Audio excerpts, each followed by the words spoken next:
Welcome back to the farm. And today's episode, look at how the chickens have cleaned off everything. The garden is pretty much done. We have one watermelon still growing. The green hornworms killed pretty much everything else. We do have the peppers still growing. I think we're going to move those inside and see if we can't keep them going over the winter time. And we have a couple of pea plants that are in there. So before we let the chickens into that part of the garden to clean it all up for us, we're going to see if those plants survive and we get a fall crop. The other thing that's been happening around here is really cool. Once you start getting into chickens and quail and you really start looking at alternative foods and doing some of this stuff and gardening and combine them all together, just about, well, it almost, to me, it seems inevitably you come across black soldier flies and black soldier fly larvae. And black soldier flies are really cool. I'm not going to explain everything about black soldier flies because you can go look them up. There's tons and tons of videos out there about how people use them, how they cultivate them, how they farm them, and it usually goes with everything else. Oh, look at that.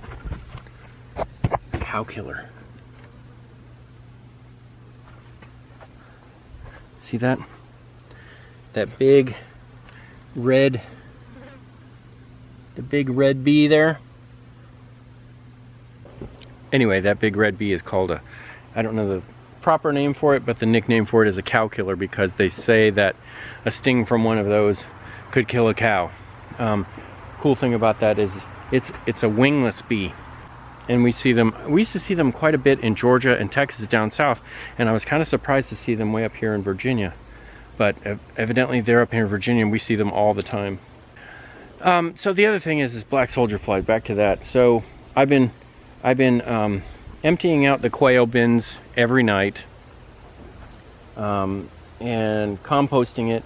And I typically put the quail poop in this one here with all of the shavings, because I use wood shavings to keep it dry. And this center bin we've been using for our kitchen waste. And there's a good view of the, good view of the bee. A wingless bee. So, yeah, you can see how big it is compared to my hand. Anyway. So we've been using this center part for our kitchen scraps and things like that. Coffee grounds and food and eggshells and, you know, all that kind of stuff to do our mulch. And I bedded both of these. I started them off with grass. Well, all of these. I put them in grass. You can see this one here, we mainly put our vines and all kinds of our other stuff from the garden waste. Stuff that we knew wasn't really going to be mulched very quickly. All the plants and all that kind of stuff went in there, and you can see I started it off with a bed of grass in this one too to kind of kill everything out. So I've been doing all this research on chicken feed and recycling the compost and doing all that kind of stuff, and inevitably it leads you to the search on stories and information on black soldier flies. What's really cool is that you can buy black soldier fly larvae and start your own colony. But most of the time, if you just leave your compost bin alone and you put the coffee grounds and you put those things in it that are going to rot, the black soldier fly females will find their way to your compost pile. Now, some people think, I don't want black soldier flies. They're like giant maggots and yuck and gross. The thing is, they are excellent. Like I said, take the time, go do your research on these things. These are excellent for composting just about everything. And then I can feed them to the chickens, and the chickens are loving them. So I may start a black soldier fly farm if I can figure out how to do it, which there's plenty of places you can buy containers, you can make containers, lots of plans on how to do this. The thing is for me is we're starting to come into fall, we're coming out of summer here in Central Virginia, and so it's gonna start cooling off, and I don't really want to set it up probably this year, but I am going to watch for them, because the really cool thing about having all these compost bins here is the smell is relatively kept down. Now, I had a bag of quail feed go bad. It was too humid out in the shop, out in the shed where I'm keeping my quail, and the food got moldy, and so I dumped it in here. And I thought that it had maggots in it. Turns out it was probably black soldier flies because they were drawn to the corn that was decomposing, and that smell, the soldier flies can smell it, and so it was probably them. So I may have started it by that, and I didn't know it. But now coming out here and looking at our bin, I see some house flies and stuff in the one that's got the most kitchen scraps. I see very few house flies in the one that's just mostly quail manure. But the really cool thing is I threw like some watermelons in there yesterday. So I threw some watermelon in there that was like, they were drying up on the vine. They weren't going to be viable. So I tossed them over here in the compost. And I was out here showing the ELB today, and I thought, okay, that would be really cool.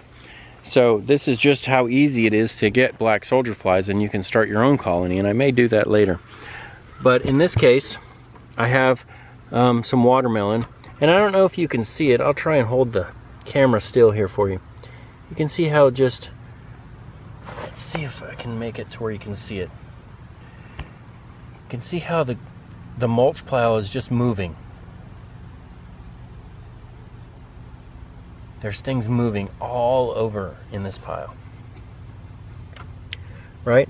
In fact, there's a soldier fly larva right there. But what's really cool is if you want to get them and you want to start them out, look at that. I cracked this open not 10 minutes ago, and look at how many are in it eating it. Now everyone thinks, oh my goodness, that is so gross. But the black soldier fly larva is harmless to humans. They're not going to bother us. The black soldier fly itself is harmless to humans. They don't carry disease. But look at all these larvae. Ooh, and there's some big ones and some little ones. And these things the chickens love.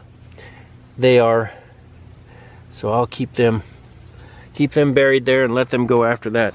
I also just cracked this one open at the same time. Let's see how many are there. Look at that. Look at that. That is black soldier fly larva. These guys will take care of my mulch pile in no time. So that to me is really cool. Seeing all the stuff that's going on just naturally occurring with some of these things.